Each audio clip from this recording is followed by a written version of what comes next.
మన ప్రభువైన యేసుక్రీస్తు నుండి కృపయు సమాధానము కలుగును గాక. ఆమేన్. దయచేసి కూర్చోండి. ప్రియ దేవుని సంఘమా, దేవులారా, మరి యొక్క పరిశుద్ధ విశ్రాంతి దినము అక్టోబర్ నెలలో మొదటి ఆదివారముగా ఎంతో దీవెనకరమైన సమయంలోకి ప్రవేశించున్నాం. దేవుని మహాకృప చేత గడిచిన సెప్టెంబర్ నెలంతా కూడా ఎంత కాపుదలతో నడిపించిన దేవుడు మరి నూతన నెలగా అక్టోబర్ నెలలో అదే దీవెనకరమైన జీవితంతో నడిపించడానికి సిద్ధంగా నడిపించబోతున్న దేవాది దేవుడు. కాబట్టి ఈ మొదటి ఆదివారం ద్వారా తిరుతం తర్వాతి 16వ ఆదివారం ద్వారా చక్కటి వాక్యాన్ని దేవుడు మరలా మనం గుర్తు చేస్తూ ఈ రెండు లేఖన భాగాల ద్వారా ప్రాముఖ్యమైన మాటలు దేవుడు గుర్తు చేస్తున్నాడు. అపోస్తలుడైన పౌలు ద్వారా మరి ఎఫెసీయులకు రాసిన పత్రికలో 3వ అధ్యాయంలో 15 నుంచి 21 వచనాలు అనగా 16 నుంచి అనుకోండి, కానీ 15 నుంచి మనం చదువుకుంటూ వచ్చినట్లయితే 21 వచనాల వరకు మనం గుర్తు చేస్తున్న గొప్ప విధానం. మరి ఏమిటనగా అపోస్తలుడైన పౌలు ఏమి గుర్తు చేస్తున్నాడు? దేవుని యొక్క శక్తి ఎంత గొప్పదో అలాంటి శక్తి ఈరోజు మన మీద ఆ ప్రేమ ద్వారా, ఆయన చూపించిన ప్రేమ ద్వారా ఆ శక్తిని మనకు కూడా అనుగ్రహింప చేశాడు.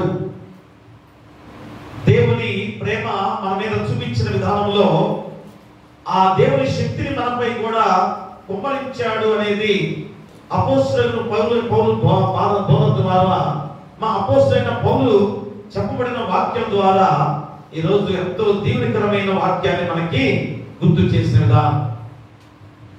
సువార్త పాఠ్య భాగంలో నయ్యను అనే ఒక ఊరిలో దుఃఖ సాగరం ఉన్న ఒక స్త్రీ విధవరాలు, మా ఒకే ఒక కుమారుడుగా ఉన్న కుమారుడు మరణిస్తే మరి యేసుక్రీస్తు వారు స్వయంగా అక్కడికే వెళ్ళి ఆ యొక్క పాయను ముట్టి తిరిగి మళ్ళా బ్రతికింప చేసిన గొప్ప శక్తివంతుడైన యేసుక్రీస్తు వారిని సువార్త పాఠ్య భాగంలో మనం గుర్తు చేస్తున్నదా. అంటే మరణం నుంచి జయింపగల శక్తి గల దేవుడు మన మీద ఎలాంటి జాలి చూపించేవాడిగా, ఏ విధమైన ప్రేమ చూపించేవాడిగా ఉన్నాడో సువార్త పాఠ్య భాగంలో మనం గుర్తు చేస్తున్న గొప్ప విధానం. కాబట్టి ఈరోజు ఈ రెండు లేఖన భాగాలు క్రోడీకరించి చక్కటి అంశాన్ని దేవుడు మనకు గుర్తు చేస్తున్నాడు. ఏమిటనగా అత్యంత శక్తి సంపన్నుడైన క్రీస్తు ప్రేమను కలిగి ఉన్నావా అని ప్రశ్నార్థకమైన అంశంతో వాక్యాన్ని దేవుడు గుర్తు చేస్తున్నాడు.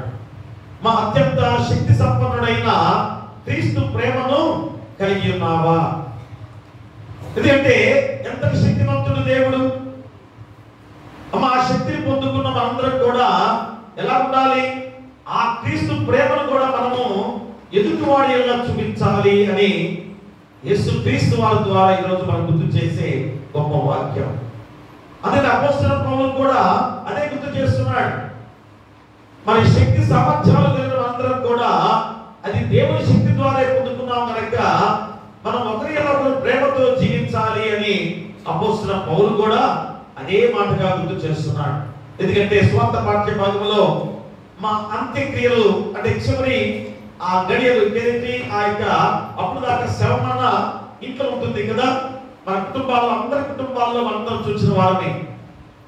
ఇక చివరి సమయం, ఎందుకంటే పాడను తీసుకెళ్లే సమయం, ఎంత దుఃఖంలో ఉంది స్త్రీ, మా విధవరాలు తల్లి, ఒకే ఒక కుమారుడు, ఏకైక కుమారుడు, ఎంత దుఃఖంలో ఎంత బాధలో ఉన్న స్త్రీ.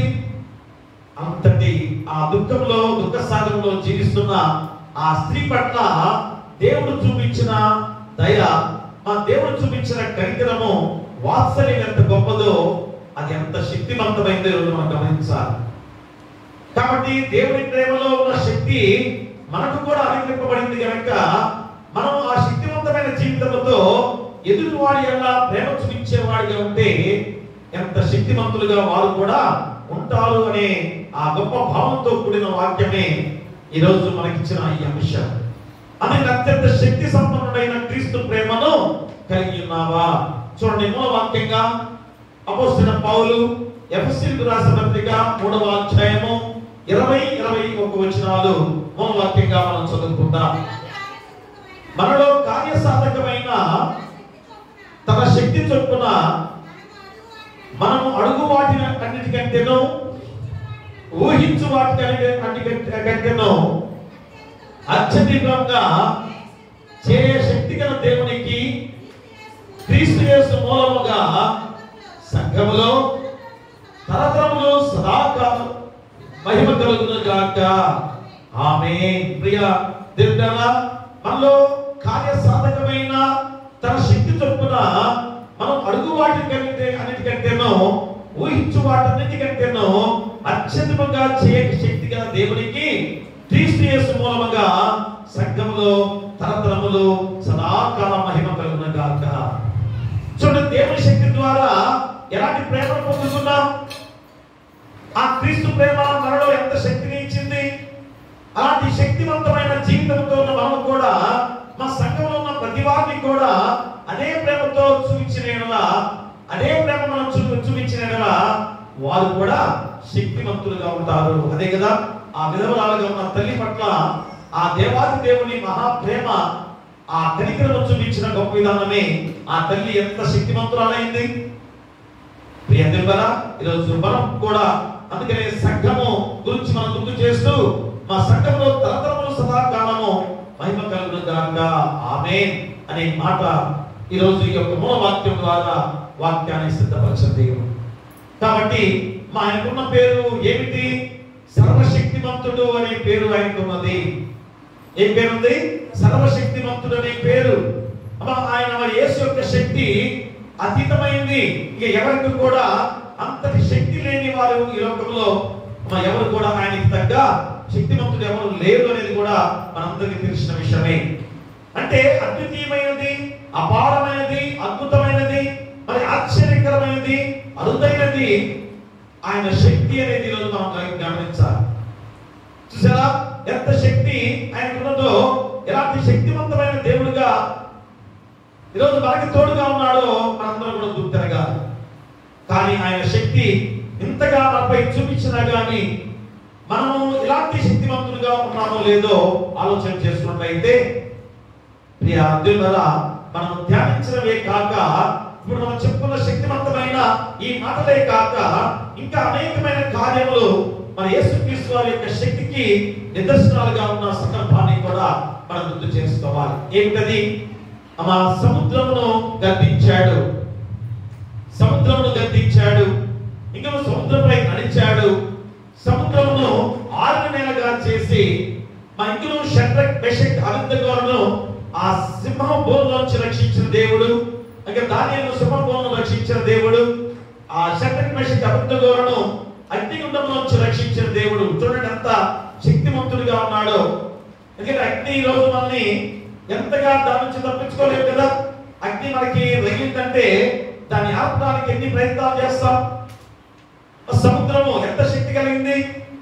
మా ఈ యొక్క భూభాగంలో 3 వంతులుగా ఉన్న సముద్రం, అలాంటి సముద్రం మీద నడిచాడు, సముద్రం మీద ఆరిన నేలగా చేసి ఇశ్రాయేలు జనాంగాన్ని నడిపించాడు, సముద్రాన్ని గద్దించాడు. ప్రియదేవరా, అంటే దేవుడిలో ఉన్న శక్తి ఎంత గొప్పదో ఈరోజు నీకు గుర్తు చేస్తున్నాడు. అందుకనే మా అగ్నిగుండంలో కూడా షడ్రక్ మెషక్ అగ్నిగుండంలో రక్షించిన దేవాది దేవుడు. ఇలా చెప్పుకుంటూ పోతే మా ఎన్నో ఎన్నో ఉన్న సందర్భాన్ని కూడా ఈరోజు మనకు గుర్తు చేస్తున్నాడు. అందుకనే యోహాను సువార్తలో చూడండి 20వ అధ్యాయం చూడండి. యోహాను సువార్త 20వ అధ్యాయంలో 30-31 వచనాలు చదవండి. మరియు అనేకమైన ఇతర సూచక్రియలను యేసు తన శిష్యుల ఎదుట చేసెను. అవి ఈ గ్రంథమందు రాయబడి ఉండలేదు, కానీ యేసు దేవుని కుమారుడైన క్రీస్తు అని మీరు నమ్మునట్లును నమ్మి ఆయన నామమందు జీవం పొందినట్లును ఇవి వ్రాయబడెను. చూసారా అమ్మ, ఈ గ్రంథమందు ఇంకా అనేకమైన సూచక్రియలు దేవుడు చేశాడు, అని రాయలేదు. చూసారా, ఈ రాసిన వాటిని చదువుకుంటేనే ఎంత శక్తివంతుడిగా దేవుడు ఉన్నాడో ఈరోజు మనందరం కూడా గ్రహిస్తున్న లేఖన భాగాలు ఈరోజు మనకి దేవుడు అనుగ్రహింపచేసి ఉన్నాడు. అందుకనే కొన్ని మాత్రమే ఈ పరిశుద్ధ గ్రంథంలో లెక్కించబడిన విధానం. కాబట్టి అయినా మన శక్తి ముందు నిలవగలిగింది లేనే లేదు. ఆయన శక్తి ముందు ఏది కూడా ఎవరు కూడా నిలవలేదు కదా. అది పరలోకంలోనైనను భూమిపైనను ఆయన శక్తి సామర్థ్యము, ఆయన యొక్క అతీత శక్తి సంపన్నుడుగా ఎంత గొప్ప దేవుడు మనకు తోడుగా ఉన్నాడో తెలియజేస్తూ ఆయన శక్తి ఎలాంటిదో కొన్ని విషయాలు ఈరోజు ఈ రెండు లేఖన భాగాల ద్వారా మనం గుర్తు చేసుకుందాం. ఆయన శక్తి ప్రభావాలు ఎలాంటివో ఈ రెండు లేఖన భాగాల్లో దేవుడు మనకు గుర్తు చేస్తున్నాడు. అందుకని ఈ రెండు ఉపంశాల ద్వారా దేవుడు మనకు తెలియజేస్తూ మరి మొదటి ఉపంశం ఏంటనగా అత్యధికముగా శక్తినిచ్చే క్రీస్తు ప్రేమ. మొట్టమొదటి ఉపంశం ఏంటి? అత్యధికముగా శక్తినిచ్చే క్రీస్తు ప్రేమ. చూడండి, ఎఫెసీయులకు రాసిన పత్రిక 3వ అధ్యాయము 19వ వచనాన్ని మనం చదువుకుందాం. జ్ఞానమునకు మించిన క్రీస్తు ప్రేమను తెలుసుకొనుటకును తగిన శక్తి గలవాడు కావాలనియు ప్రార్థించుచున్నాను. ప్రియ దేవుళ్ళారా, చూడండి, ఇక్కడ అపోస్తలుడైన పౌలు ఎఫెసీ సంఘానికి రాస్తూ ఏమంటాడు? ఇక్కడ జ్ఞానమునకు మించిన క్రీస్తు ప్రేమ. ఈరోజు మనం జ్ఞానము ఎంతో గొప్ప జ్ఞానం అనుకుంటున్నామేమో, కానీ ఆ జ్ఞానానికి మించిన క్రీస్తు ప్రేమ తెలుసుకున్నటకు తగిన శక్తి గల వారు కావాలని ప్రార్థించుచున్నాను. చూసారా, క్రీస్తు ప్రేమ చాలా గొప్పది. మరి రోజు మనుషులు ఎంత గొప్ప జ్ఞానంతో ఉన్నారు. మా గుండెను మార్చి గుండె పెడుతున్నారు, ఇక్కడ కాలేయాన్ని మార్చి కాలేయం పెడుతున్నారు, ఇక్కడ త్వరలో మెదడు విషయంలో కూడా మెదడు మార్చి మెదడు పెడుతున్నారు. మళ్ళా మనిషిని ఎంత శక్తివంతమైన వాడిగా చేసే వైద్యులు చాలా మంది ఉన్నారు. కానీ ప్రాణాన్ని నిలబెట్టలేదు కదా, మా ప్రాణాన్ని ఆపలేదు కదా. అలాంటి శక్తివంతుడు ఎవరనగా యేసుక్రీస్తు వారే. అందుకనే జ్ఞానమునకు మించిన క్రీస్తు ప్రేమను తెలుసుకున్నటకు తగిన శక్తి గలవారు కావాలని ప్రార్థించుచున్నాను. ఈరోజు క్రీస్తు ప్రేమను తెలుసుకునే వారిగా శక్తి గలవారిగా ఉండాలి. ఆ శక్తి లేకపోతే మా బలహీనులుగా మనం ఉండి అపవాదికి వారసు అవుతాం. కాబట్టి క్రీస్తు ప్రేమ ఎంత గొప్పది. ఆ ప్రేమ ఈరోజు మన జీవితాలని ఎలాగ రక్షింపజేసింది, తిరిగి మళ్ళా గొప్ప జీవితాన్ని ఎలాగ ఇచ్చిందో మనందరం కూడా గుర్తిరిగితే ఆ క్రీస్తు ప్రేమ ఎంత శక్తివంతమైందో మనం గుర్తు చేసుకోగలం. అందుకనే ప్రియ దేవుడా, అత్యధికముగా శక్తినిచ్చే క్రీస్తు ప్రేమ. మరి నువ్వు ఏది అడిగినా, ఏది ఊహించిన దానికి మించి మా ఎక్కువ చేయ శక్తి గలవాడు యేసుక్రీస్తు వారే. నువ్వు అనుకుంటావేమో అది చాలు నాకు అనుకుంటావు. అంతకన్నా నువ్వు ఊహించిన దానికన్నా అత్యధికంగా సహాయం చేసే దేవుడు నీకు తోడుగా ఉన్నాడనే మాట మర్చిపోతున్నా. అందుకే కొరింథీయులకు రాసిన మొదటి పత్రిక చూడండి ఒకసారి. కొరింథీయులకు రాసిన మొదటి పత్రిక 2వ అధ్యాయము 9వ వచనాన్ని చదవండి. ఇందును గూర్చి దేవుడు తనను ప్రేమించు వారి కొరకు ఏమి సిద్ధపరచనో అవి కంటికి కనపడలేదు, చెవికి వినపడలేదు, మనుష్య హృదయములకు గోచరము కాలేదు అని వ్రాయబడి ఉన్నది. దేవుడు తను ప్రేమించు వారి కొరకు ఏమి సిద్ధపరచనో అవి కంటికి కనపడలేదు, చెవికి వినపడలేదు, మనుష్య హృదయములకు గోచరము కాలేదని వ్రాయబడినది. చూసారా, దేవుడు తను ప్రేమించు వారి కొరకు ఏమి సిద్ధపరచనో అవి కంటికి కనపడవు, చెవికి వినపడవు, మనుష్య హృదయములకు గోచరము కావు. అంటే ఊహకు మించిన వాటిని చేయ శక్తి గలవాడు యేసుక్రీస్తు వారిని మళ్ళా నీకు గుర్తు చేస్తున్నాడు. అంటే పరలోక రాజ్యంగా మళ్ళా నీ కొరకు ఏర్పాటు చేశాడు. అది నీ కంటికి కనబడుతుందా, నీకు చెవికి వినపడుతుందా, నీ హృదయానికి ఏ విధంగా అది గోచరం అవుతుందా? కాబట్టి ఈరోజు ఈ వాక్యం ద్వారా ఆ పరలోక రాజ్యం ఎలాంటి గొప్పదో నీకు గుర్తు చేస్తున్నాడు. మరి ఆ పరలోక రాజ్యంలో ఏర్పాటు చేయడానికి యేసుక్రీస్తు వారు ఎంత శక్తివంతమైన జీవితం ద్వారా ఈరోజు ఆ శక్తిని మనకు అనుకరింప చేశాడో గుర్తు చేస్తున్నాడు. అందుకని ప్రకటన గ్రంథం చూడండి ఒకసారి. ప్రకటన గ్రంథంలో 1వ అధ్యాయము, ప్రకటన గ్రంథము 1వ అధ్యాయంలో 8వ వచనం చదవండి. ఆల్ఫయు ఓమేగయు నేనే, వర్తమాన భూత భవిష్యత్ కాలములో ఉండు ఉండువాడను నేనే అని సర్వాధికారియు దేవుడు నాకు ప్రభు సెలవిస్తున్నాడు. చూసారా, ఆదియు అంతమును నేనే. మా అల్ఫయు ఓమేగా అంటే అర్థం ఏంటి? ఆదియు అంతమును నేనే. ఇంత శక్తివంతమైన దేవుడు మా నీ కొరకు మానవుడిగా దిగి వచ్చి నీతో కలిసి జీవించిన యేసుక్రీస్తు వారి రోజు ఎంత శక్తివంతుడోనో గ్రహించాల్సిన బాధ్యత నీకుంది. అందుకని వర్తమాన భూత భవిష్యత్ కాలంలో ఉండువాడు నేనే అని సర్వాధికారియు దేవుడు నాకు ప్రభు సెలవిస్తున్నాడు. అదే 17 వచనంలో చదవండి. 15వ వచనం చదవండి. ఆయన పాదములు కొలిమిలో పుటం వేయబడి మెరయుచున్న అపరంజితో సమానమై ఉండెను. ఆయన కంఠస్వరము విస్తార జల ప్రవాహముల ధ్వని వలె ఉండెను. ఆయన తన కుడి చేత 7 నక్షత్రములు పట్టుకొని ఉండెను. ఆయన నోటి నుండి 2 అంచుల గల వాడి అయిన ఖడ్గం ఒకటి బయలువెడచుండెను.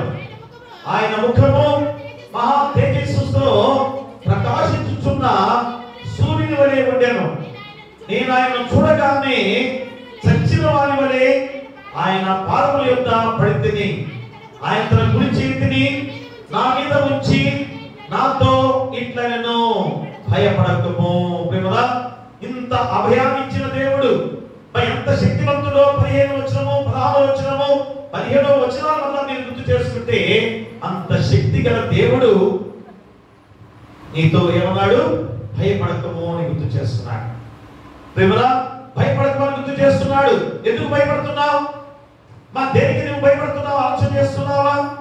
కాబట్టి ఫిలిప్పీయులకు రాసిన పత్రికలో ఒకసారి అపోస్తలుడైన పౌలు ఫిలిప్పీయులకు రాసిన పత్రిక 3వ అధ్యాయము 21వ వచనాన్ని మనం చదువుకుందాం.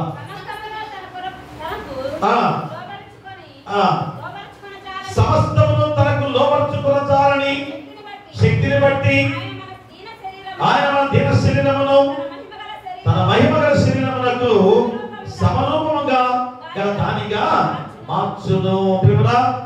సమస్తమును తనకు లోబర్చుకొనచాలిన శక్తిని బట్టి ఆయన మన దీన శరీరమును తన మహిమగల శరీరమునకు సమరూపముగా దానిగా మార్చును. ఈరోజు మన యొక్క బలహీనమైన శరీరము, నశించిపోయే శరీరము ఉన్న మన శరీరాన్ని, ఆ దీన శరీరాన్ని ఆయనతో సమానమైన రీతిలో ఏ రీతిగా మహిమగల శరీరంగా లేపడుతుందో నీకు గుర్తు చేస్తున్నాడు. అంటే దేవుని శక్తి ఎంతదో మానవుడిగా నీ శక్తి నా శక్తి కూడా అదే శక్తి కలిగిన వారిగా జీవిస్తున్నామని నువ్వు గుర్తిరగలేకపోతున్నావు. నేను దేనికి పనికిరాని వాడిని నువ్వు అనుకుంటున్నావేమో, కానీ మా దేవునికి ఎలాంటి మహిమశక్తి ఉన్నదో అలాంటి మహిమశక్తి నీకు కూడా ఉంది అని గుర్తు చేస్తున్నాడు. అలాంటి మహిమశక్తితో జీవిస్తున్న మనము ఏ మంచి కార్యాలు చేస్తున్నాం, ఎలాంటి సత్క్రియలు మనం చేస్తున్నాం, అది ఈరోజు యేసుక్రీస్తు వారి ద్వారా నిన్ను నన్ను అడుగుతున్న గొప్ప మాటలు ప్రియ దేవులారా. అందుకని మార్కు సువార్త 2వ అధ్యాయంలో మనం చూసినట్లయితే మార్కు సువార్త 2వ అధ్యాయంలో 5 నుంచి 10 వచనాలు మనం చదువుకుందాం. వారి విశ్వాసము చూచి, కుమారుడా నీ పాపములు క్షమించబడి ఉన్నవని పక్షవాయువు గల వారితో చెప్పాను. శాస్త్రంలో కొందరు అక్కడ కూర్చుని ఉండిరి. వారితో ఇట్లెందుకు చెప్పుచున్నాడు? దేవదూషణ చేయుచున్నాడు కదా. దేవుడు ఒక్కడే తప్ప పాపములు క్షమించగలవాడు ఎవడని తమ హృదయంలో ఆలోచించుకునేది. వారు తమలో తాము ఇలాగ ఆలోచించుకునుట యేసు వెంటనే తన ఆత్మలో తెలుసుకొని, నీలాంటి సంగతులు నీ హృదయంలో ఎందుకు ఆలోచించుకొనుచున్నారు? ఈ పక్షవాయువు గల వారితో నీ పాపములు క్షమించబడి ఉన్నవని చెప్పుట సులభమా? నువ్వు లేచి నీ పరిపెత్తుకొని నడుమని చెప్పుట సులభమా? అయితే పాపములు క్షమించుటకు భూమి మీద మనిషి కుమారుడికి అధికారము కలదని మీరు తెలుసుకోవాలని వారితో చెప్పి. చూసారా, అయితే పాపములు క్షమించుటకు భూమి మీద మనిషి కుమారుడికి అధికారం కలదని మీరు తెలుసుకోవాలను. మా పాపాలు క్షమించే దేవుడు శక్తివంతుడైన దేవుడు. ఆ క్షమించే దేవుడు ఆయన కనుక నీ పాపాన్ని ఎందుకు ఒప్పుకోలేకపోతున్నావు? మరి ఇప్పుడైనా కానీ నీ ఈ పాపాన్ని క్షమించమని దేవుని దగ్గర ఒప్పుకుంటే మన శరీరము మహిమగల శరీరముగా ఎంత శక్తివంతమైన శరీరముగా ఉంటుందో మానవ జాతి అందరూ కూడా తెలుసుకోవాల్సిన గొప్ప సత్యం. అందుకనే మా పాపాలు క్షమించే శక్తి కలిగిన వాడు యేసు తప్ప పాపమును క్షమించగల వాడు ఎవరో లేరు అని ఖచ్చితంగా నీకు గుర్తు చేస్తున్నాడు. అని మత్తయి సువార్త 11వ అధ్యాయం చూడండి. మత్తయి సువార్త 11వ అధ్యాయంలో 5వ వచనం చదవండి. 5వ వచనం. పుట్టివారు చూపు పొందుచున్నారు, పుట్టివారు నడుచున్నారు, కుష్ఠరోగులు శుద్ధులగుచున్నారు, చెవిటివారు వినుచున్నారు, చనిపోయిన వారు లేపడుచున్నారు, బీదలకు సువార్త ప్రకటించుచున్నారు. ప్రియ దేవుళ్ళారా, చూడండి ఎంత శక్తిగల దేవుడిగా ఉన్నాడో. సమస్త రోగములను కూడా స్వస్థపరిచే శక్తి గలవాడు యేసుక్రీస్తు వారు. అందులో పేతురు రాసిన మొదటి పత్రిక కూడా మనం ఒకసారి చదువుకున్నట్లయితే, పేతురు రాసిన మొదటి పత్రిక 2వ అధ్యాయము 24వ వచనాన్ని మనం చదువుకున్నట్లయితే, మనం పాపల విషయమై చనిపోయి నీతి విషయమై జీవించినట్లు ఆయన తానే తన శరీరమందు మన పాపలను రాళ్ళ మీద మోసుకునేను. ఆయన పొందిన గాయముల చేత మీరు స్వస్థత పొందింది. ప్రియ దేవుళ్ళారా, మన పాపల విషయమై చనిపోయి నీతి విషయమై జీవించినట్లు ఆయన తానే తన శరీరమందు మన పాపలను రాళ్ళ మీద మోసుకునేను. చూసారా, అంత శక్తిగల దేవుడు నీ కొరకు శిలువపై మన పాపాలని మోసి దహనబలిగా అర్పించుకున్న దేవాది దేవుడు.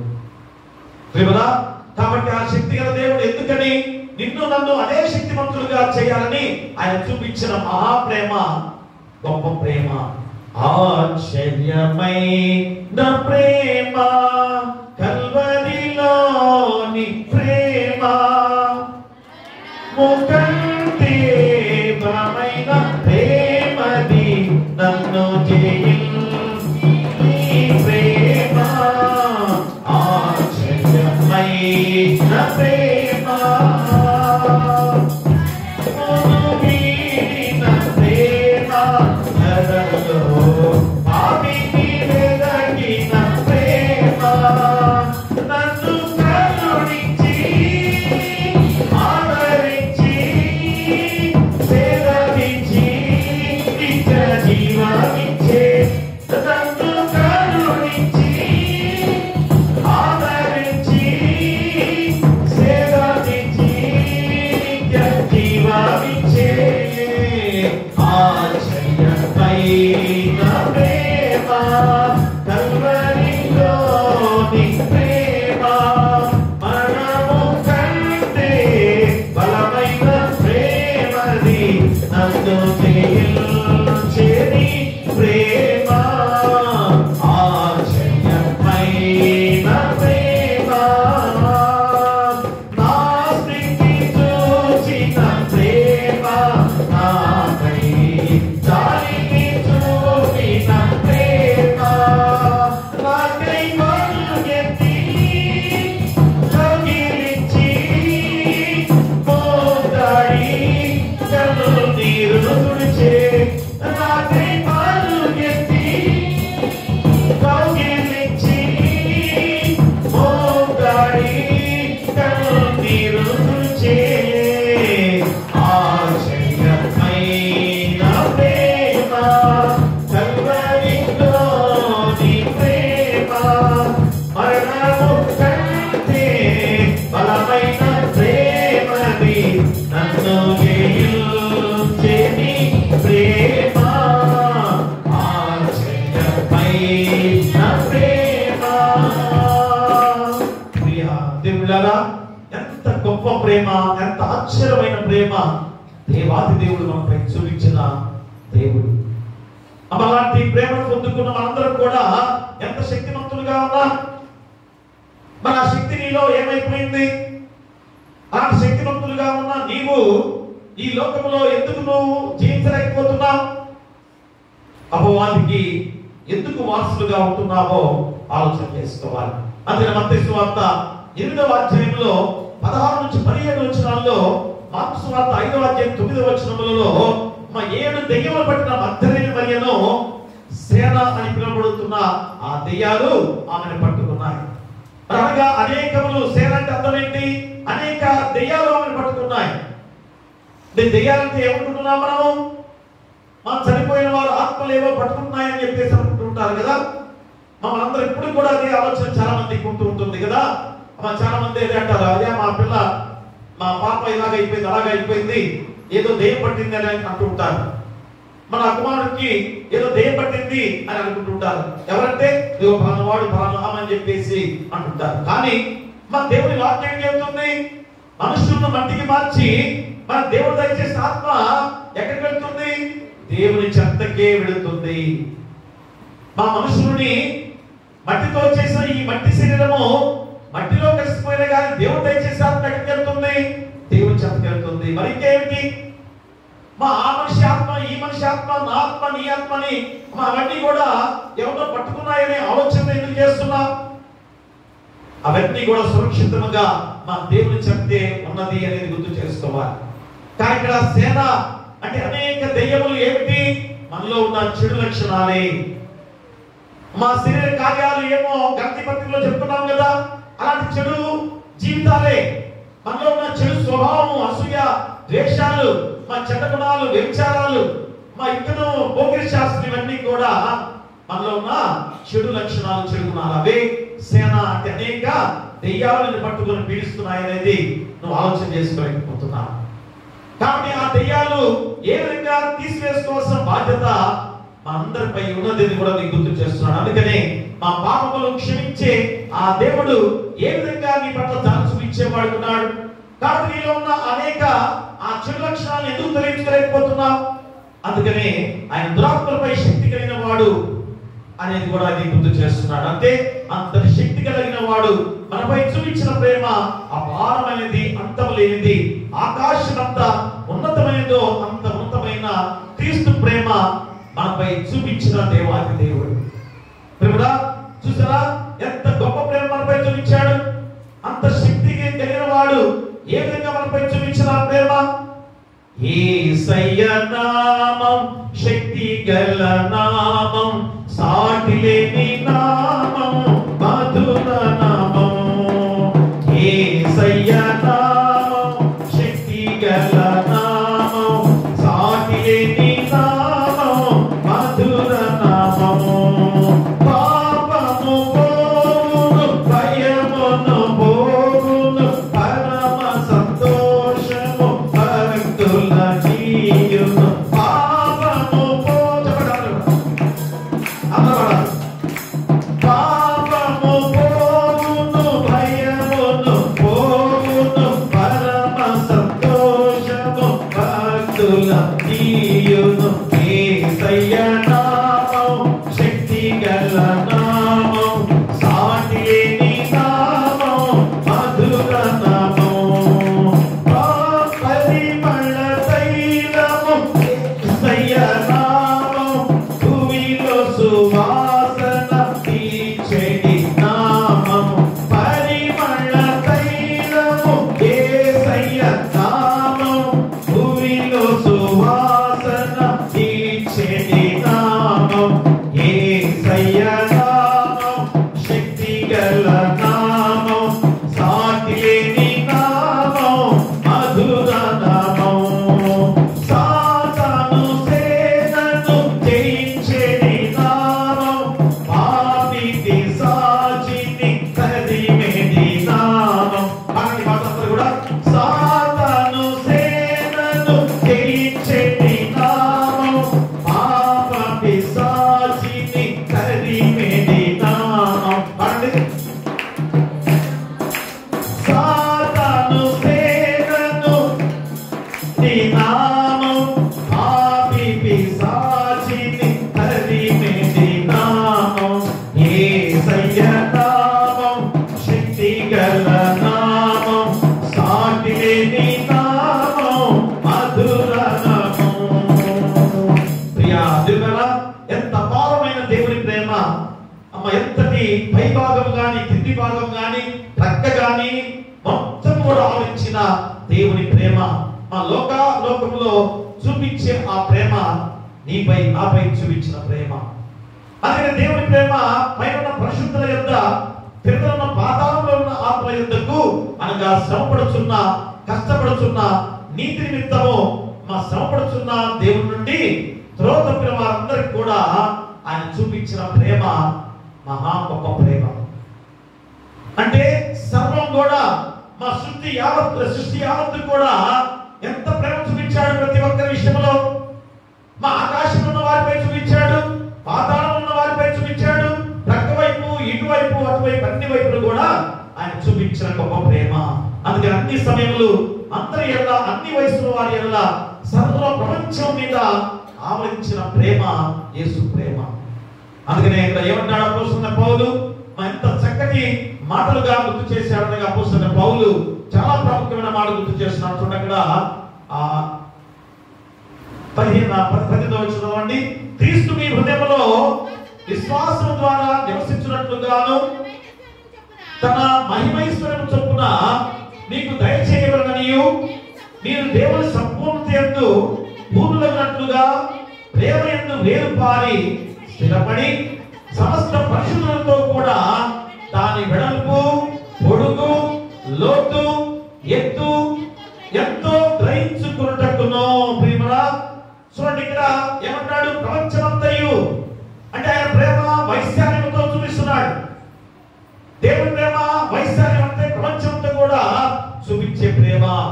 ఇంకను మా సిలువను అంగీకరించిన వారికి, ఎవరైతే సిలువను అంగీకరించారంటే అర్థమేంటి? పొడవు, మా పొడవు సిలువను అంగీకరించిన ప్రేమ. అందుకనే పొడవు, లోతు, ఎత్తు ఇవన్నీ కూడా ఎందుకు అపోస్తలుడైన పౌలు గుర్తు చేస్తున్నాడు అనగా దేవుని ప్రేమ ఎలాంటిదో నీకు తెలియజేస్తున్నాడు. మా భూమి వైశాల్యం అంతా కూడా దేవుని ప్రేమ ఆవరించి ఉన్నది. మా సిలువ ప్రేమ ఎంత గొప్పది అంటే పొడవు గురించి చెబుతున్నాడు. ఇక్కడ మరణ పర్యంతము అంగీకరించిన వారికి లోతు అనగా పాతాళంలో ఉన్న వారిని కూడా ఆ దినాన్ని పైకెత్తుకొని తీసుకొచ్చిన ప్రేమ, అదే లోతు అనే మాటకి అర్థం. మరి ఆకాశం నుండి మనకు విజ్ఞాపన చేసిన ప్రేమ అంటే ఏంటి? ఎత్తు. ఆ ఎత్తులో ఉన్న దేవుడు మా నీకు చేసిన ప్రార్థన అంటే ఎవరు కూడా ఈ ప్రేమ నుండి తప్పించుకోలేరు. చూసారా, దేవుని ప్రేమ నీపై లేదని అనుకుంటున్నావేమో, దేవుని ప్రేమ నాపై లేదని నువ్వు దుఃఖిస్తున్నావేమో, కన్నీరు కారుస్తున్నావేమో, కానీ దేవుని ప్రేమ అందరిపై చూపిస్తున్న ప్రేమగా ఈ సువార్త యొక్క పత్రిక పాఠ్యభాగం ద్వారా అపోస్తలుడైన పౌలు నీకు గుర్తు చేస్తున్నాడు ప్రేమగా. అందుకని ఈ సువార్త పాఠ్యభాగంలో ఒక విధవరాలు తల్లి ఏకైక కుమారుడిగా ఎంత నిస్తేజంలో ఉన్న ఆ తల్లి, దుఃఖ సాగరంలో ఉండిపోతున్న తల్లి, అయ్యో నా కుమారుడు యవనస్తుడిగా ఉన్నవాడు చనిపోయాడు అని ఎంత దుఃఖంలో ఉన్న ఆ తల్లికి మా దేవుడు ఎంత కరిక్రమం చూపించాడో, ఎంత ప్రేమ చూపించాడో గుర్తు చేసుకోవాలి. మరి ఈరోజు ఆ ప్రేమ నీపై చూపించలేదా? అలాంటి గొప్ప ప్రేమ నీపై కనికరించలేదా? అందుకే రెండవ ఉపవిషయంలో మరణించిన వారిని బ్రతికించే శక్తి గల క్రీస్తు ప్రేమ, మరణించిన వారిని బ్రతికించే శక్తి గల క్రీస్తు ప్రేమ. ఇందాక మొట్టమొదటి ఏంటి? అత్యధికముగా శక్తి ఇచ్చే క్రీస్తు ప్రేమ. ఇప్పుడు మరణించిన వారి సైతం కూడా బ్రతికించే శక్తి గల క్రీస్తు ప్రేమ. చూడండి, లూకా సువార్త 7వ అధ్యాయము 15వ వచనాన్ని మనం చదువుకుందాం. 15వ వచనాన్ని 15వ వచనం, ఆయన చిన్నవాడా లెమ్మని నీతో చెప్పుచున్నానగా ఆ చనిపోయిన వాడు లేచి కూర్చుండి మాట్లాడసాగెను. ఆయన అతని తల్లికి అప్పగించెను. అమ్మ, ఈ మాట ఎంత గొప్ప మాట! ఈరోజు మా చనిపోయిన వారిని తిరిగి మళ్ళా అప్పగిస్తే అర్థమైంది. చనిపోయిన వారిని తిరిగి మళ్ళా అప్పగిస్తే ఎంత సంతోషం! మా చనిపోయిన 2 రోజులు కానీ కదా, శవాన్ని 2 రోజులు కానీ 1 రోజు కానీ మన ఇంట్లో ఉంచుకుంటాం. మరి వృద్ధాప్యంలో వారైతే కొద్ది సాయంత్రం వరకు అమ్మాయిక పంపించేస్తాం కదా. కానీ కులవాళ్ళు ఎవరు సరిపోతే, ఎవరు సరిపోతే 2 రోజులు కూడా మన ఇంట్లో ఉంచుకుంటారు చాలా మంది కూడా. ఇంకా గొప్ప ధనికైన వారు ఏం చేస్తున్నారు? 1 రోజులు కూడా ఉంచుకుంటున్నారు. అంటే ఆ చనిపోయిన వారి విషయంలో ఎంత దుఃఖము, ఎంత శోకము, ఎంత బాధతో కూడిన హృదయాలతో ఉన్న విధానాలు కదా. అదే ఈరోజు చెబుతున్న ఈ గొప్ప మాటల్లో ప్రియా దేవుడారా, మరి దేవాది దేవుడు ఎంత ధైర్యాన్ని ఇస్తూ ఆ యొక్క విధవరాల దగ్గరికి వచ్చి మనం భయపడకము, చూసారా ఈరోజు యేసుక్రీస్తు వారు ఆ విధవరాలు దగ్గరికి వచ్చి ఏమన్నాడు, నువ్వు భయపడకము అని చెప్పి ఆ పాడిన ముట్టిన సందర్భానికి మనం గుర్తు చేస్తున్నాడు. అంటే కపెర్నహూము నుండి నయీను గ్రామానికి వెళుతున్నాడు. ఆల్రెడీ 7వ అధ్యాయంలో పైన ఒక గొప్ప అద్భుతమైన కార్యం కూడా దేవుడు చేశాడు. ఎవరిని ఎవరి విషయంలో? ఒక శతాధిపతి తన స్నేహితులను చూచి మీరు ఆయన వద్దకు వెళ్ళి ఎవరి గురించి కదా శతాధిపతి యేసు గురించి విని ఆయన వచ్చి తన దాసుని స్వస్థపరచవాలని ఆయన వేడుకున్నాడు. అంటే ఎవరు?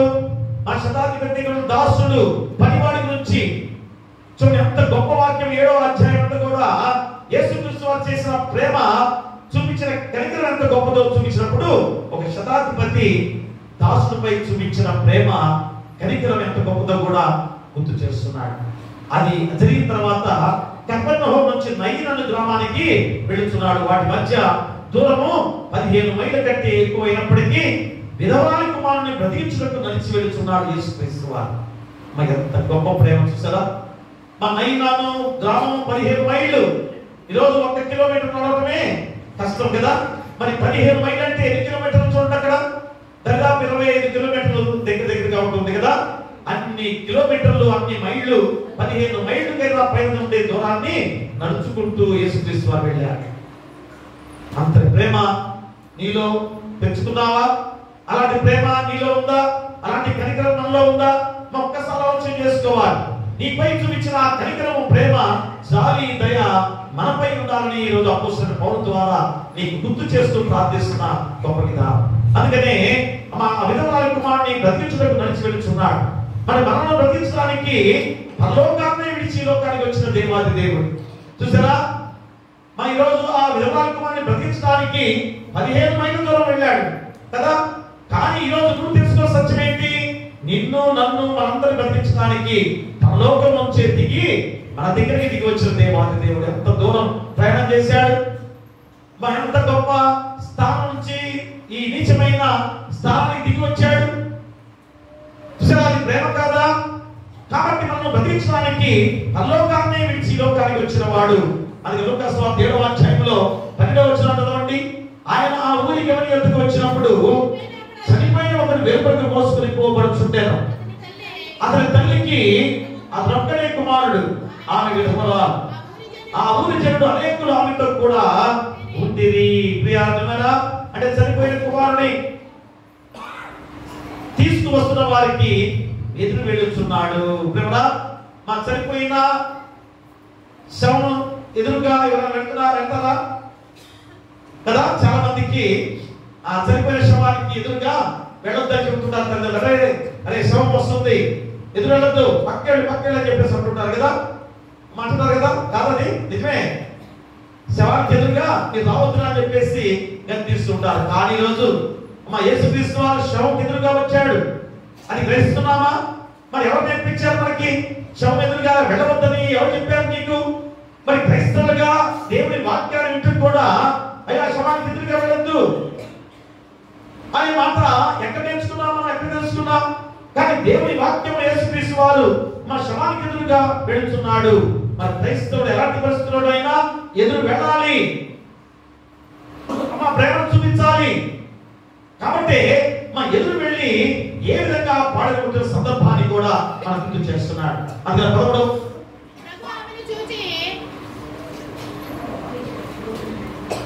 చూద్దామండి. ప్రభు ఆమెను చూచి ఆమెను కనికరపడి ఏడవద్దని ఆమెతో చెప్పి దగ్గరికి వచ్చి పాడగొట్టగా మోయిచున్న వారు నిలిచిరి. చూసారా అమ్మా, ఎంత ప్రేమ చూపించిన దేవుడు ఆమెను కనికరపడి ఏడవద్దని ఆమెతో చెప్పి దగ్గరికి వచ్చి పాడగొట్టగా ఆగిపోయారు. తల్లి అడగకపోయినా, ఊరి వారు అడగకపోయినా, కనికర సంపన్నుడు, అతీత శక్తి సంపన్నుడు కనుక జాలిపడి కనికరపడిన దేవాది దేవుడు. అందుకని 14-15 వచనాలు చూడండి. అక్కడ ఆయన చిన్నవాడా ఎవరు నీతో చెప్పుచున్నారు అనగా ఆ చనిపోయిన వాడు లేచి కూర్చుండి మాట్లాడసాగెను. ఆయన అతని తల్లికి అప్పగించెను. ప్రియా దేవుడా, ఎంత సంతోషకరమైన ఈ వార్త. అమ్మా, ఈరోజు నీ కుటుంబంలో కూడా నీ కుటుంబం వాళ్ళు ఎవరైనా లేస్తే ఎంత అద్భుతం కదా. చనిపోయిన చనిపోయిన వాడిని తిరిగి లేపితే ఆ సంతోషం ఎంత గొప్ప సంతోషంతో ఉంటారు కదా. మరి రోజు నిన్ను లేపలేదా? నిన్ను నన్ను లేపలేదా దేవుడు? అయ్యో మా ఇంట్లో ఈరోజు చనిపోయిన వాడిని దేవుడు లేపుతాడంటే లేపలేదు కదండి అని అనుకున్నావా? ఆల్రెడీ లేపాడు. ఎందుకు ఈరోజు చనిపోయిన మొదటి మరణం ద్వారా చనిపోయిన వారు ఎందుకు లేవలేదు? ఎందుకు లేవట్లేదు అంటే ప్రియ దేవుడారా, ఆదాము హవ్వ చేసిన పాప ఫలితమే ఈ మొదటి మరణం ద్వారా ఈ యొక్క ఆ విత్తనాన్ని విత్తితేనే మా భూమిలో ఆ విత్తనం విత్తితేనే కదా, ఆ విత్తనం చనిపోతేనే కదా పైకి మొక్కలు వచ్చేది.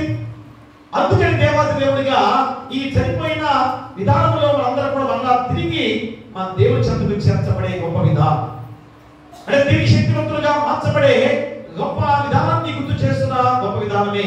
కాబట్టి ఈరోజు ఇక్కడ ఏదో విధవరాలి కుమారుని ఎంత జాలి చూపించాడు దేవుడు.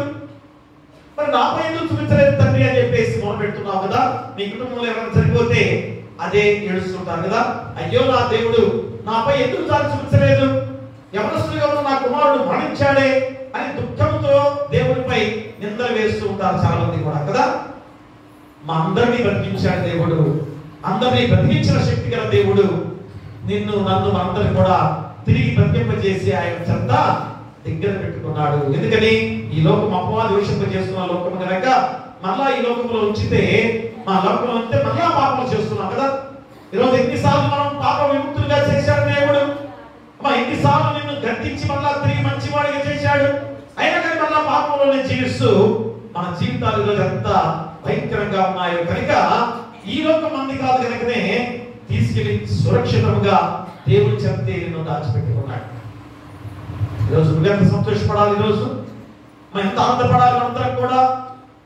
కాబట్టి నీ దుఃఖాన్ని మార్చిన దేవుడు, మనల్ని సంతోషంగా మార్చిన దేవుడు కనుకనే ఈరోజు ఖచ్చితంగా మనందరిపై చూపించిన ఆ జాలి గల దేవాది దేవుడు మహాకృప అందరిపై ఉందని దేవుడు గుర్తెరిగి మనం ఎలా ఉండాలి, నీ జీవితాన్ని మార్చుకోవాలి. ఏం చేయాలి? ఆ శక్తి గల ప్రేమ మనపై చూపించిన ప్రేమ, యేసు ప్రేమ, ఆ ప్రేమ ఇతరులపై మనం చూపించాలి. ఈ లోకంలో జీవించిన అందరం కూడా, అందుకని క్రైస్తవులు అందరం కూడా ఏదో పిలిస్తే రావడం కదా. అయ్యో మా ఇంట్లో చనిపోయారు కనుక ఇదిగో నుండి మా ఇంట్లో చనిపోయారు చెప్తే బాగుంటుందా? బాగుంటుంది. ఎవరింట్లో ఎవరైనా చనిపోతే ఏం చేయాలి? ఎవరు కూడా ఇక పిలవనక్కర్లేదు, అందరం కూడా వెళ్ళి ఆ కుటుంబానికి సంఘీభావం తెలియజేయాలి. మనందరం కూడా వాటిని ఆదరించాలి, బలపరచాలి, ధైర్యపరచాలి, ఆర్థికంగా కూడా సహాయం చేయాలి. అంటే ప్రతి ఒక్కరు ఆర్థికమైన దాని మీద ఆధారపడతారు కానీ అది ఉండాలి. దానికన్నా ముందు ప్రేమ చూపించాలి. అయ్యి నేనున్నాను అనే ధైర్యము ఎదుటివాడికి ఎంత ధైర్యం వస్తుంది. కాబట్టి అలాంటి క్రైస్తవ జీవితం కొరకే దేవుడు ఆశిస్తున్నాడు, ఆరాటపడుతున్నాడు. ప్రియ దేవుడా, అందుకే అపోస్తలుడైన పౌలు అంటాడు, తన శక్తి కొలదిగా మనకిచ్చిన ప్రేమ మనం ఏం చేయాలి? ఇతరులపై చూపించే విధంగా ఉండాలి. అది గొప్ప కార్యసాధకంగా మనపై ఇచ్చిన దేవుని ప్రేమ. ఆ ప్రేమను మనం చూపించేవాడిగా ఉంటావా? అందుకని కపెర్నహూము అని ఎందుకు ఈరోజు ఆ మాట గుర్తు చేస్తున్నాం అనగా, ఇది చెరకాలంలో కట్టిన పట్టణం కనుక మరి జెబూలూను నఫ్తాలి ప్రాంతంలో ఉన్నది. ఆ పట్టణంలో దేవుడి వస్తువులపై పన్నులు వసూలు చేసేది వారు. తన సేవకుని బాగు చేయించుకున్న రోమన్ శతాధిపతి ఇచ్చటే ఉన్నాడు. దాసుడిని బాగు చేసిన శతాధిపతి ఆ కపెర్నహూములో ఉన్నాడు. ఇంకా ఎన్నో కార్యాలు మా సమాజంలో దెయ్యబట్టిన వారిని బాగు చేయడం కానీ, పేతురు అతను స్వస్థపరచడం కానీ, నలుగు చేయబడిన పక్షవాయు గల వారిని బాగు చేయడం కానీ, ప్రధాని కుమారుడిని బాగు చేయడం కానీ, ఇవన్నీ కూడా మా కపెర్నహూములో యేసుక్రీస్తు వారు చేసిన గొప్ప కార్యాలు. ఎందుకని ఆ కపెర్నహూము నుంచి చెబుతుంది, అంతటి గొప్ప కార్యాలు ఆ గ్రామంలో జరిగితే మా దేవుడిపై విశ్వాసం లేని వారిగా జీవించారు. అందుకనే ఓ కపెర్నహూమా, ఓ కొరాజీన, బెత్సైదా అని ఎంత శాపగ్రస్తమైన మాట దేవాది దేవుడు పలికిన సందర్భాన్ని ఒక్కసారి చూసి ముగించుకుందాం. లూకాసు వార్త 10వ అధ్యాయం చూడండి ఒకసారి. లూకాసు వార్త 10వ అధ్యాయము 15వ వచనాన్ని మనం చదువుకుందాం. ఓ కపెర్నహూమా, ఆకాశం మట్టుకు హెచ్చించబడినవా, నీవు పాతాళం వరకు దిగిపోయేదవా. ప్రేమరా, ఎందుకు ఈ మాట గుర్తు చేస్తున్నాడు? కపెర్నహూములో ఇన్ని గొప్ప కార్యాలు నేను చేస్తే, ఈ పట్టణాన్ని నా పట్టణం అని చెప్పుకుంటే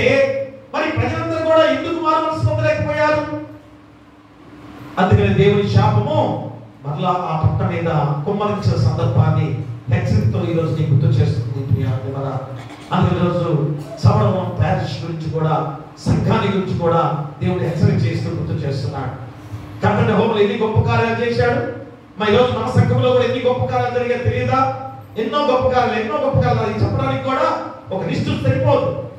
అన్ని గొప్ప కార్యాలు చేసిన దేవుని పట్ల సంఘమంతా కూడా ఐక్యతగా ఒకే సంఘముగా ఉంది మా దేవుల్లో పరిపూర్ణమైన విశ్వాసంతో జీవించాల్సిన బాధ్యత నీపై, నాపై, మనందరిపై ఉందని గుర్తు చేస్తూ, కపెర్నహూముకు ఎలాగా శాపగ్రస్తమైన మాటలు పలికాడు దేవుడు, అలాంటి పలుకులు ఈరోజు మన సంఘం విషయంలో కూడా దేవుడు పలకూడదు. నా సంఘం సౌరవ గ్రామం ఎంతో గొప్పది, మా దేవుని ప్రేమ కలిగిన పట్టణంగా ఉంది కనుక అందరం ఐక్యతగా, అందరూ కూడా కలిసి దేవుని ప్రార్థించే వారిగా ఎత్తబడే సంఘంగా ఉండాలి. మా ఐక్యతగా ఉండే సంఘమే ఎత్తబడే సంఘంగా ఉంటుందని గుర్తు చేసుకోవాలి. అక్కడికి ప్రార్థన పోతే నాకేమిటండి, నీకేమిటండి అని మనం అంటామేమో కదా. ఐక్యత కోల్పోతుంది ప్రియం కదా. నువ్వు విడిపోయి వేరే చోట పెడితే ఐక్యత పోతుంది దాంట్లో కదా. మరొకసారి నువ్వు ఆలోచన చేసుకుంటే మా ఈ కథలిక సంఘం నుంచి ఎప్పుడు కూడా విడిపో, పరిపూర్ణ విశ్వాసంతో దేవుని సంఘముగా, ఒకే సంఘముగా ఎత్తబడే సంఘంగా ఉంటావు. మరి ఎత్తబడే సంఘంలో ఉంటావో లేదో నువ్వే పరిశీలన చేసుకోవాలి. అలాంటి గొప్ప విధానం ద్వారా ఈరోజు ఈ వాక్యాన్ని నీకు గుర్తు చేస్తుండగా అత్యంత శక్తి సంపన్నమైన క్రీస్తు ప్రేమను కలిగి ఉన్నావా అని ప్రశ్నార్థకం చేశారు కదా.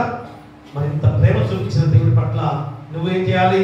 ఆ క్రీస్తు ప్రేమ నువ్వు కూడా కలిగి ఉండి ఇతరుల పట్ల ఆ ప్రేమను చూపించేవాడిగా నువ్వు ఉండాలి. ప్రియా సహోదరి సహోదరులారా, ప్రియా దేవుని బిడ్డారా, దేవుని సంఘం, అలాంటి ప్రేమ నువ్వు చూపిస్తున్నావో లేదో ఒక్కసారి నీకు నువ్వుగా ఆలోచన చేసుకొని, దేవాతి దేవుడు నన్ను మరణించిన వారిని మళ్ళా తిరిగి బ్రతింపచేసిన దేవుడుగా ఉండగా నేను ఈ లోకంలో ఉన్నప్పుడే ఆ ప్రేమతో, కరిక్రమంతో, జాలితో, దయతో జీవించాల్సిన బాధ్యత నాపై ఉందని నువ్వు గుర్తిరిగి ఈ జీవితాన్ని గొప్ప జీవితంగా మార్చుకోవడానికి నీవే ముందుకు సాగాలని కోరుతూ మీకును మీ కుటుంబాలకును సదాకాలం దేవుడు తోడైండును గాక.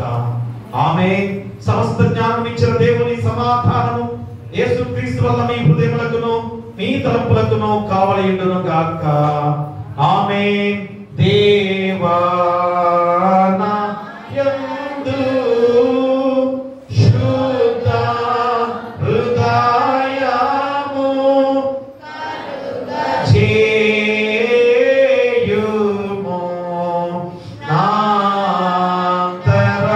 నాంతరంగములో స్థిరమైన నముగా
దయచేసి కూర్చోండి.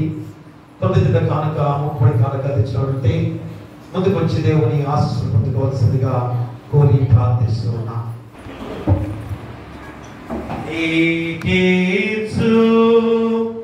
అర్పణలు నీవే మాకిచ్చితివి,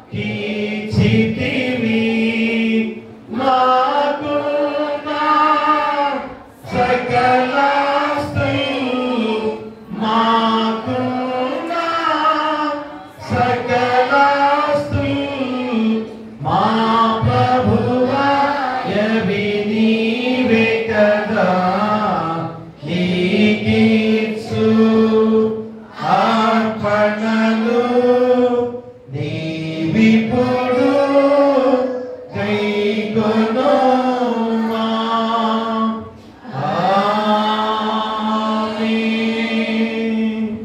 ముఖ్య ప్రార్థన అందరం కూడా దైవ ప్రభువా మా ప్రార్థన ఆలకించమని ప్రార్థనలో ఏకీభవించవలసిందిగా కోరి ప్రార్థిస్తున్నాం. ప్రార్థన చేసుకుందాం. సర్వశక్తియు మిగిలిన కనికరగల దేవా, మా ప్రభు యేసుక్రీస్తు యొక్క తండ్రి, నీవు మాకు అనుగ్రహించున్నమైనటువంటి నిమిత్తమును మా ఇళ్ళ నీ గల కరుణ వాత్సల్య నిమిత్తమును నిన్ను స్తుతించుచున్నాం. ముఖ్యంగా నీ ప్రియ కుమారుని మాకు ఇచ్చినందుకును, నీ చిత్తమును ప్రభును మాకు బయలుపరిచినందుకును నీకు కృతజ్ఞతాస్తుతులు చెల్లించుచున్నాము. మేము యథార్థమైన మంచి హృదయముతో నీ వాక్యమును అంగీకరించి భద్రపరుచుకొని సర్వదా మంచి ఫలములు ఫలించునట్లును దానిని మాలో నాటింపుమని నిన్ను వేడుకొంచున్నాము.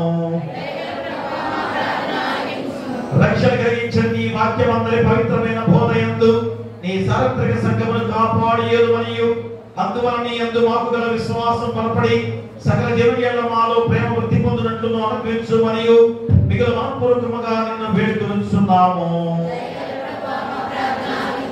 నీ వెలుగును నీ సత్యమును భూదిగంతములకు వ్యాపింపచేయము. మా స్వజనులకు సకల జనాంగములకును నీ సువార్తను ప్రకటించిన నమ్మకమైన గురువులను బోధకులను ప్రతిష్ఠించి వారి పనులంటి యందును వారిని నడిపించి కాపాడి అభివృద్ధి కలుగు చేయము.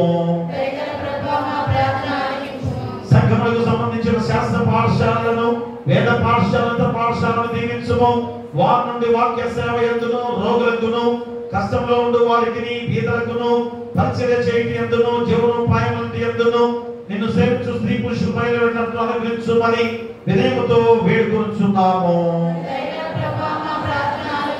నీ వాక్యమును వెలుగు మా గృహములందు నిరంతరము ప్రకాశింపనిమ్ము. పరిశుద్ధ బాప్తిస్మమునందు నీ బిడ్డలతో చేసిన ఉడன்பడికను వారు నిలుపుకున్నట్లు సకల బిడ్డలందరినీ కాపాడుము. వారి నీ యందు విశ్వాసం గల వారిని గను నీ చిత్తమును అనుసరించి నడుచుకున్న వారిని గనిపించినట్లు తల్లిదండ్రులందరికీ నీ కృపను అనుగ్రహించుము. అధికారులందరికీ ముఖ్యంగా రాష్ట్రపతికి ప్రధానమంత్రికి గవర్నర్లకును శాసన నిర్మాణ సభ్యులకును న్యాయాధిపతుల మొదలగు వారికి అందరికీ క్షేమమును ఆరోగ్యమును అనుగ్రహించుము. వారి నీతి న్యాయము నిలవబెట్టి దివ్యమైన చిత్త ప్రకారం ఉన్నట్లు వారికి నీ కృపను అనుగ్రహించుము. శాంతి స్థాపనలో ప్రపంచ పాలకులు నాయకుల నుంచి ప్రకారం చేయనట్లు వారిని జ్ఞానం అనుగ్రహించి నడిపించుము. అలాగే గ్రామ సర్పంచులను ఎంపీటీసీ జెడ్పీటీసీ వారిని కూడా ఆయా వారిని జ్ఞానం అనుగ్రహించి నడిపించుము. ఓ దేవా, ఆయా విధమైన ఆపదలు ఉన్న వారందరూ ముఖ్యముగా నీ నామం నిమిత్తమును నీ సత్యం నిమిత్తమును శ్రమపడుచున్న వారు తమ బాధల తండ్రి భావం గల నీ చిత్తమును సృష్టించగలిగిన తెలుసుకొని సహించుకున్నట్లు వారిని పరిశుద్ధాత్మ చేత ఆదరింపము. మా శరీరాత్మలకు హాని నుండి అపాయం నుండి తప్పు బోధ నుండి చెప్పశక్యముగా నీ దయను కృపను కరికరను బట్టి మమ్మల్ని కాపాడుము. కష్టకాలంతలను సకల జీవుడగును ముఖ్యముగా నిన్ను నమ్ము వారికి సహాయకుడుగాను రక్షకుడుగాను కనబరుచుకున్నామని నిన్ను వేడుకొంచున్నాము. యుక్త కాలమందు ఆవశ్యకమైన భూఫలములను మేము అనుభవించినట్లు వారిని వృద్ధి పొందింపము. జీవనోపాధికి అవసరమైన న్యాయమైన వృత్తులను పవిత్రమైన విద్యలను ఉపయోగకరమైన జ్ఞానం వికసింపజేసి ఆశీర్వదింపము. ఓ దేవా, ఈ మనం ఇంకా మేము అడుగుతున్నాం. అయా మా సంఘంలో ఉన్న వృద్ధాప్యులున్న వారు నడివేస్తున్న వారు ఎవరు ప్రదర్శిస్తున్న చెరబిడలు కుష్ఠరోగులు అనాథలు అభాగ్యులు అయా గర్భిణీ శిశువులకు దయచేయండి. బాలింతరం తల్లి బిడ్డలను క్షేమంగా ఉంచండి. పిల్లలు లేని వారి బిడ్డలను దయచేయండి. వివాహాలు కాని వారికి వివాహం చేయండి. వివాహాలు జరిగే బిడ్డల విషయంలో కూడా ఆ వివాహంతో ఘనముగా జరిగించడానికి కృప దయచేయండి. ఆర్థికంగా ఇబ్బంది పడుతున్నారు, ఆర్థికంగా సాయం చేయండి. అయితే ఉద్యోగాలు లేని వారికి ఉద్యోగాలు దయచేయమని విధులందరూ పక్కన వ్యాఖ్యం చేస్తూ అయా నీ కృపను అనుగ్రహింపచేయమని వేడుకను ప్రార్థన చేస్తున్నా. అలాగే అనారోగ్యంతో బాధపడుతూ మా సంఘంలో గాని గ్రామంలో గాని హాస్పిటల్ గాని ఎవరైతే ఉన్నారో అయా ప్రతి ఒక్కరిని కూడా యేసు నామములో గద్దించి నీ హస్తాలతో తాకి ముట్టి స్వస్థపరచండి. అయా కష్టమైన పనులు చేసుకునే వారిని అయా దీవించి బలపరిచి క్షేమకరంగా నడిపించండి. వాహనాలు వెళ్ళే ప్రతి వారిని కూడా క్షేమకరంగా నడిపించండి. అయా పాడి పశువుల పక్షాలను దీవించండి. పశువులు కాపలు గొర్రెలు కాపలు దీవించండి. అయా మిర్చి ఆటలో పనులు చేస్తున్న బిడ్డలను కూడా అయా దీవించి బలపరచండి. అలాగే వేరే వేరే ఉద్యోగాలుగా అయా చేస్తున్న మా బిడ్డలు ఇతర దేశాల్లో చేస్తున్న ఉద్యోగాలు గాని ఇతర రాష్ట్రాల్లో చేస్తున్న ఉద్యోగస్తులు గాని మా సంఘంలో చేస్తున్న ఉద్యోగస్తులందరూ బట్టి కూడా ప్రార్థిస్తున్నాం. ఉద్యోగాల్లో ప్రమోషన్లతో ఇంకా గొప్ప స్థితిలో ఉండడానికి కృప దయచేయండి. అలాగే చదువుకునే బిడ్డలు అయా స్కూల్కి వెళ్తున్నారు, మళ్ళా దసరా సెలవుల తర్వాత అయా బిడ్డలందరూ కూడా మళ్ళా దీవించి తండ్రి చక్కగా చదువుల నిమిత్తం ముందుకు సాగే కృపలో అయా మీ కృప బాహుళ్యాన్ని బిడ్డలపై దయచేయండి. అలాగే తండ్రి నాయన చిన్న బిడ్డలు వాహనం వెళుతున్నారు, పెద్దవారు పెద్ద బిడ్డలు కూడా కాలేజీకి వెళ్తున్నారు, రాకపోకలు మీరు తోడుగా ఉండండి. ఆయన ఆశ్రమం ఉన్న ప్రతి బిడ్డను కూడా క్షేమకరంగా ఉంచి ఆశ్రమిస్తూ కూడా మీ దేవదూతలను గట్టిగా ఉంచమని వేడుకలు ప్రార్థన చేస్తున్నా. అలాగే తండ్రి గొప్ప సమయంలో డాక్టర్లు, నర్సులు, ఆశా వర్కర్లు, వాలంటీర్లు, పోలీసు వారు, ఎంఆర్ఓ గారు, పంచాయతీ సెక్రటరీలు, ఆయా పారిశుద్ధ పనులు చేసేవారు, ఎండిఓ అందరూ పెట్టి మేము ప్రార్థన చేస్తున్నాం. ఇంకా నాయన అంగన్వాడీ ఉద్యోగస్తులు, సచివాలయ ఉద్యోగస్తులు, ఆయా గ్రామ సర్పంచులు అందరూ పెట్టి మేము ప్రార్థన చేస్తున్నాం. ఇంకా తండ్రి ఆయన దేశాన్ని, రాష్ట్రాన్ని, గ్రామాన్ని చక్కగా పరిపాలించే బాధ్యతగా ఆయా ఉద్యోగస్తులు ఉన్నవారు ఆయా మీ చిత్తానుసారంగా చేస్తే తిరిగి ప్రతిఫలిస్తారని వాగ్దానం చేస్తున్నారు. అటు కృప వారికి దయచేయండి. అలాగే ఈ గొప్ప సమయంలో ఆయా మా సంఘ బట్టి మరొకసారి మేము ప్రార్థన చేస్తున్నాం. నూతన దేవాలయ నిర్మాణ విషయంలో ఐక్యతగా రావాలి. అందరూ కూడా దేవాలయ నిర్మాణం ముందుకు కొనసాగే బాధ్యతలో మీ పరిశుద్ధాత్మ శక్తిని వారిపై కుమ్మరించమని వేడుకలు ప్రార్థన చేస్తున్నాం. ఆయా మా డిరేట్ గారిని, సంఘ పెద్దలను, కుల పెద్దలను, స్పీసీ వారిని, సలవాదిని దీవించి సంఘాన్ని అభివృద్ధి చేసే బాధ్యతగా మీ పరిశుద్ధాత్మ శక్తిని వారిపై కుమ్మరించండి. అలాగే నాయన సమర్పించిన ఈ కానుకలు బట్టి, కృతజ్ఞత కానుకలు, మొక్కుబడి కానుకలు బట్టి, దశభాగాలు ప్రభుత్వాలు ఇచ్చిన వారి బట్టి, ఆ మొక్కుబడి బియ్యాన్ని తీసుకొచ్చిన వారి బట్టి వారి వారి కుటుంబాలను ముప్పదంతులుగా, అరదంతులుగా, నూరంతలుగా ఫలింపచేయమని వేడుకలు ప్రార్థన చేస్తున్నాం. అలాగే నాయన పహారం తీసుకొచ్చిన ఆయా బిడ్డల బట్టి కూడా ప్రార్థన చేస్తున్నాం. దీవించి బలపరచండి. ఇంకా ఈ రోజు ప్రభాతి భోజన సంస్కారం ఉండగా ఆయా మీ పరిశుద్ధాత్మ శక్తి ద్వారా ఆయా మీ యొక్క శరీరం అంటే కాదు మీ రక్తపానంగా భుజించి ఆయా మిమ్మల్ని పోలి నడుచుకునే బాధ్యతగా ప్రభాతి భోజన సంస్కారం పాల్గొనబోతున్నారు. అటు కృప వారికి దయచేసి ఏ శోధన రానియకుండా మా సంఘంలో, మా గ్రామంలో, ఆయా మా ప్యారిష్లో ఐకమత్యంతో నడిచే బాధ్యత దయచేయండి. ఆయా సంఘాన్ని ఆయా జడ్జిలుగా వచ్చి ఆయా వారు ఎంతో చక్కగా పరిపాలన చేస్తూ నడిపిస్తున్న విధానంలో ఆయా త్వరగా ఎలక్షన్ పెట్టి ఆయా చక్కటి పరిపాలన ద్వారా ఆయా ఏఎంసీ అధ్యక్షులుగా, సెల్ అధ్యక్షులుగా, ట్రెజరర్గా, సెక్రటరీగా, ఎగ్జిక్యూటివ్ కౌన్సిల్ మెంబర్స్ గా అయినా ప్రతి ప్యారిష్ లో చక్కగా పరిపాలించే గొప్ప విధానం ద్వారా ఆయన సంఘాన్ని దీవించి బలపరచడం వేడుకలు ప్రార్థన చేస్తున్నా. మరి గొప్ప సమయంలో తిరిగి వెళ్ళుచుండగా క్షేమకరంగా గృహం నడిపించమని ఆయా ప్రతి గృహం చుట్టూ, బిడ్డ చుట్టూ కూడా, సంఘం చుట్టూ, గ్రామం చుట్టూ కూడా మీ దేవదూతలను పెంచగా ఉంచమని నీ కుమారుడు మా ప్రభువైన యేసుక్రీస్తు ద్వారా వేడుకొంచున్నాము తండ్రి. ఆమేన్. పరలోకమందున మా తండ్రి, నీ నామం పరిశుద్ధపరచబడును గాక, నీ రాజ్యం వచ్చును గాక, నీ చిత్తం పరలోకమందు నెరవేర్చును, భూమి మీద నెరవేరును గాక. మన ఆహారం నేడు మాకు దయచేయము. ఆయన అపరాధములు చేసిన వారిని క్షమించున్న ప్రకారము అపరాధములను క్షమించుము. శోధనను తెగను తప్పించుము. రాజ్యమును, శక్తియు, మహిమయు నిరంతరము నీపై ఉన్నవి. ఆమేన్. దయచేసి కూర్చోండి. బాప్తిస్మం తీసుకొచ్చారు.